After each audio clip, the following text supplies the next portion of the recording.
Welcome back to dissolve chemistry. आज हम dissolve करने जा रहे हैं नया टॉपिक, दैट इज़ थर्मोडायनामिक्स।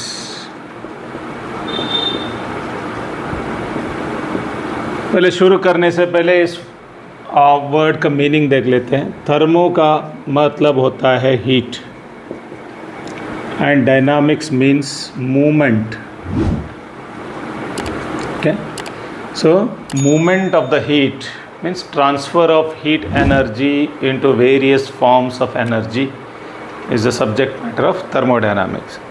जो हीट का मूवमेंट है, किस तरह से मूव कर रहा है, कोई भी रासायनिक प्रक्रिया हो या जो कोई भी हो, कहाँ पर हीट का कैसा मूवमेंट होता है, उसके बारे में हम लोग इस थर्मोडायनामिक्स में हम पढ़ने जा रहे हैं। सो सबसे पहली बात, आगे निकलने से पहले हम लोग कुछ चीज़ें देख लेते हैं। मान लो, so there is a chemical energy. Chemical energy का मतलब energy stored in the form of molecules. Okay, जैसे कि उदाहरण के लिए मैं लेता हूँ, जिससे मैं 3 अलग नमूने का एनर्जी को बाहर निकाल सकता हूँ। जैसे फॉर एग्ज़ाम्पल आप कंसिडर करो मिथेनॉल मॉलिक्यूल, मिथेनॉल। ओके, इसका फार्मूला है CH3OH। तो इससे हम क्या कर सकते हैं, अगर आप ऐसे ही बर्न कर दोगे, उसको कंबस्ट करोगे, तो जलाने के बाद हमको क्या मिलेगा, energy we will get in the form of heat. Okay, so वही मिथेनॉल को अगर इंजन में बर्न करते हैं, कोई स्पेसिफिक इंजन में, जैसा कि इंटरनल कंबशन इंजन जो कार का इंजन है, आपको पता होना चाहिए methanol is used as a fuel in race cars. Okay, so therefore this methanol when you burn it in engine, then I can do some mechanical work और I can draw a mechanical energy और work we can call. Okay, so same energy if you just burn then you will get heat energy. अगर आप वही methanol को अगर engine में burn करोगे तो आपको मिलेगा मैकेनिकल वर्क करेगा वो।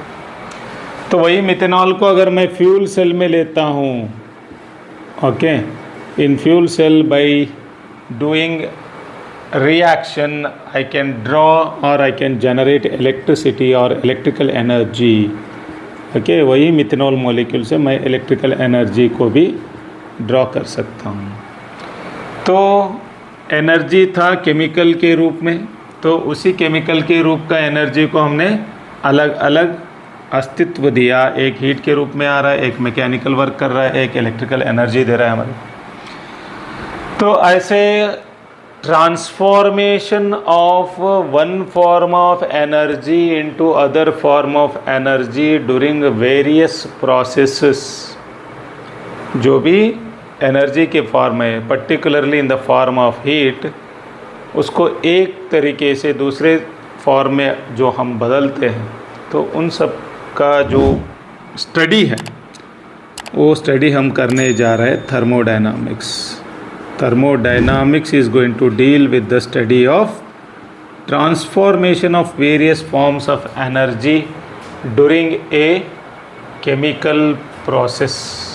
Okay, now let us define this term thermodynamics. Of course it is a branch of physical chemistry. तो ये क्या डील करेगा, so which deals with the transformation, various laws which govern the transformation of energy from one form to the other form. Okay, so that is what called as thermodynamics. Then what is the scope of this thermodynamics? See, this thermodynamics is applicable to macroscopic system, right? एक इसको apply कर सकते हैं macroscopic changes जो होते हैं, तो it deals with that particular aspect. And second thing is it will tell you regarding the feasibility of the reaction under given condition. आपका जो रासायनिक क्रिया है, अगर वो क्रिया होगा कि नहीं होगा, जो भी दिए हुए कंडीशन है, उस कंडीशन में वो रिएक्शन फिजिबल है कि नहीं है, होता कि नहीं होता, पॉसिबिलिटी है नहीं है, तो उसके बारे में आपका थर्मोडायनामिक्स कहेगा। और अगर होगा तो उसका एनर्जेटिक्स कैसे होगा, एनर्जी उसको चाहिए क्या, अगर हम हीट करना चाहिए क्या, या आपको कूल करके रिएक्शन करना है, कंडीशन कैसा, टेम्परेचर का कंडीशन कैसे मेंटेन करना है, तो ये सब सारे चीज़ें हम थर्मोडायनामिक्स से पता कर ले सकते हैं। So this is about the scope of the subject. Then what are the limitations of this thermodynamics. Limitations, पहला लिमिटेशन है तो इसको हम लोग खाली क्या है, एक मैक्रोस्कोपिक ऑब्जेक्ट को लगा सकते हैं। बोले तो जो बड़ा सिस्टम है, ओके, तो उसी को हम लोग अप्लाई कर सकते हैं, उसमें जो बदलाव हो रहा है उसी को हम देख सकते हैं। We cannot apply this thermodynamic principle to microscopic objects like few molecules और ए मॉलिक्यूल और एन एटम, ओके, उसमें इसका प्रिंसिपल्स अप्लाई नहीं होंगे। तो दूसरा जो लिमिटेशन है, सेकेंड लिमिटेशन जो है, so it only speaks about feasibility. ये रासायनिक प्रक्रिया होगा कि नहीं होगा इतना ही कहानी आपको समझाएगा। अब इसने आगे अगर आप निकलना चाहते हैं, if the reaction is feasible then with what rate that reaction occurs, either it goes to the completion or not, these two informations are not given by the thermodynamics. Means it won't speaks about the rate of the reaction and completion of the reaction, okay, either the reaction is going to complete or not, that information we cannot get from the thermodynamic study, okay. इसके बाद में हम देखने जा रहे हैं कुछ ऐसे टर्म आएंगे, उसका मीनिंग हमारे को पहले ही समझ लेना ज़रूरी होता है, okay. So we will see the various thermodynamic terms, okay. So here we will discuss, okay, it's called as system, और एक होता सराउंडिंग एंड सराउंडिंग, ओके. सो इन दो चीज़ों को फर्स्ट हम देखेंगे। पहला हम डिफाइन करने जा रहे हैं what do mean by system and surrounding. See as I said that you want to check the feasibility of the reaction. Well, आपको वो रिएक्शन होगा कि नहीं होगा देखना है, तो देखना है तो वो रिएक्शन कहाँ लेंगे आप, किसी एक वेसल में लेंगे। मान लो एक बीकर में आप ले रहे दो रिएक्टेंट को, ओके, एक बीकर में आप क्या कर रहे हैं, दो रिएक्टेंट को ले रहे। तो अब ये जो दो रिएक्टेंट है उसका अब हम क्या करने जा रहे हैं, we are going to study the thermodynamics of these reaction, okay. दो रिएक्टेंट्स हमने लिया है, अब आगे जाके जो भी रिएक्शन होगा इसमें, उस रिएक्शन का हमको क्या स्टडी करना है। So we are going to study about thermodynamics of these, thermodynamics of the reaction, okay. So जो चीज़ हमारे को स्टडी करना क्या है, थर्मोडायनामिक्स। तो अब ये क्या कहलाएगा, the part of the universe which is under thermodynamic study, that part we call it as what, system. System कहाँ तक हीट हो, एनर्जी का जो एक्सचेंज कर सकता है सराउंडिंग के साथ, उस एरिया के जो भी एरिया है, the specified area up to which we cannot specify it exactly, but still the area up to what extent your system can do exchange of heat with the surrounding, and that particular part we call it as part of the universe, we call it as what, surrounding. I think you are clear with what do you mean by system and surrounding. Now we will talk about types of system, okay. अब आगे हम क्या सोचेंगे इसके बारे में, types of system, कैसे कैसे किस तरह के टाइप, अलग अलग टाइप के सिस्टम्स होंगे, उसके बारे में थोड़ा चर्चा करेंगे, okay. Next is types of system. उसमें सबसे पहला आता है ओपन सिस्टम। एग्जाम्पल हम सोचेंगे, मान लो अभी हमने कहा एक बेकर जिसके अंदर आप रिएक्टेंट ले रहे हो, वो क्या होगा, आपका सिस्टम होगा। तो वैसा ही एक हम सिस्टम लेने जा रहे हैं जिसमें आपका गर्म पानी है।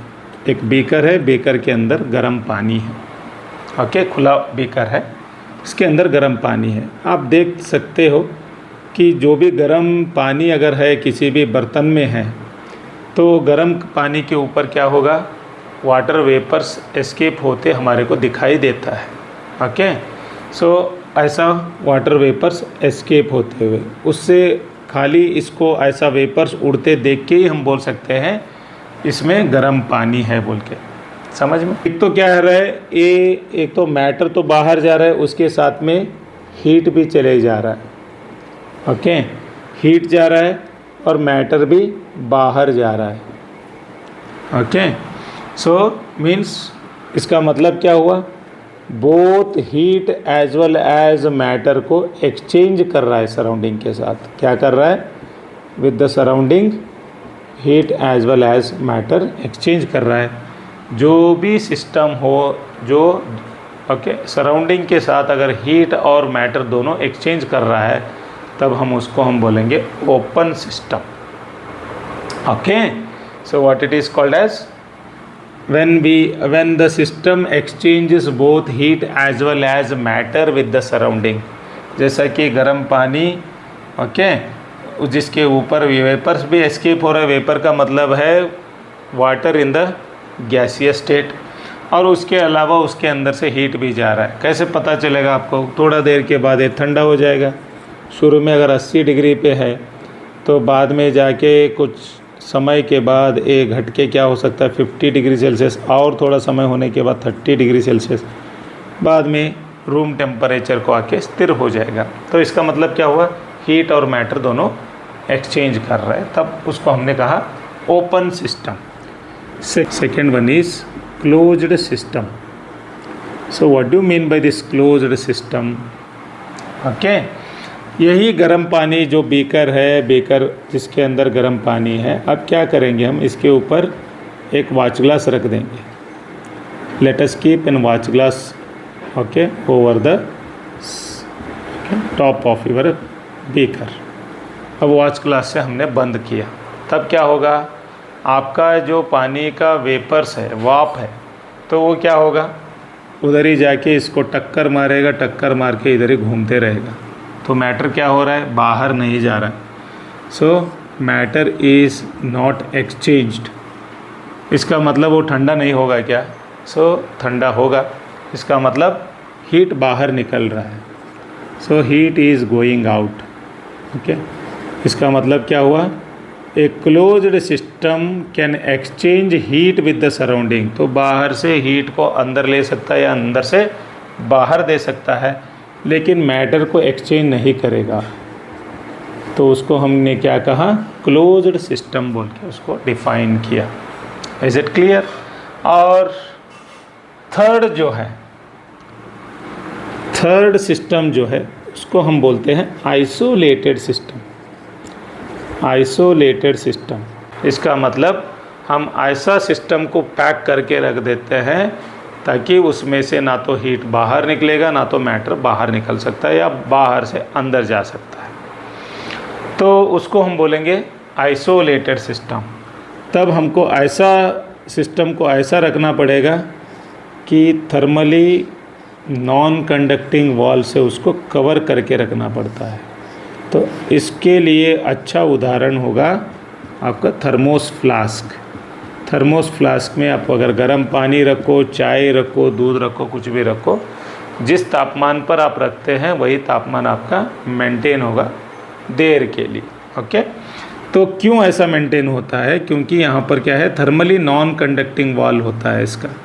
तो वो क्या करेगा, ना तो हीट को बाहर जाने देगा, ना तो मैटर को बाहर जाने देगा। तो इसका मतलब क्या हुआ, so it is not going to exchange neither matter nor heat with the surrounding.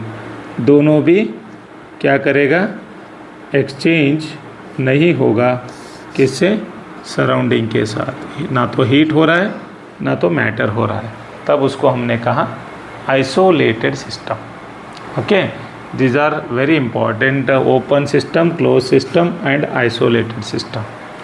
तब तो क्या होगा, इसमें जो भी एनर्जी होगा वैसे के वैसे रहेगा। हम लोग प्रोसेस में देखते समय उसको फिर दोहराएंगे। ओके, अब लास्ट में क्या करेंगे, वी विल कंक्लूड इट। अब देखो समराइज कैसे कर रहा हूँ मैं इसको। अगर दोनों एक्सचेंज हो रहे हैं तो उसका मतलब क्या हुआ, आपका सिस्टम ओपन है। हीट बाहर भी जाएगा अंदर भी जाएगा, मैटर अंदर भी जाएगा बाहर भी जाएगा, तो उसको हम बोलेंगे what, open system. Then next होता है जो कि खाली क्या करेगा, हीट एक्सचेंज करेगा सराउंडिंग के साथ, लेकिन मैटर नहीं करेगा। Matter will not be exchange with the surrounding, then इसको हमने क्या कहा, क्लोज्ड सिस्टम। ओके, अगर बोथ मैटर भी नहीं हीट भी नहीं, ना तो अंदर आने जा रहे ना तो बाहर जाने दे रहे, तो उसको हमने कहा आइसोलेटेड। आइसोलेटेड का मतलब दुनिया से हटके अलग कर दिया गया सो, ओके, ऐसा उसको हम बोलते हैं isolated system. So this is all about types of system. Okay, video में intensive and extensive property, homogeneous and heterogeneous system के बारे में सोचेंगे। तब तक के लिए bye, take care and don't forget to subscribe our channel. Thank you.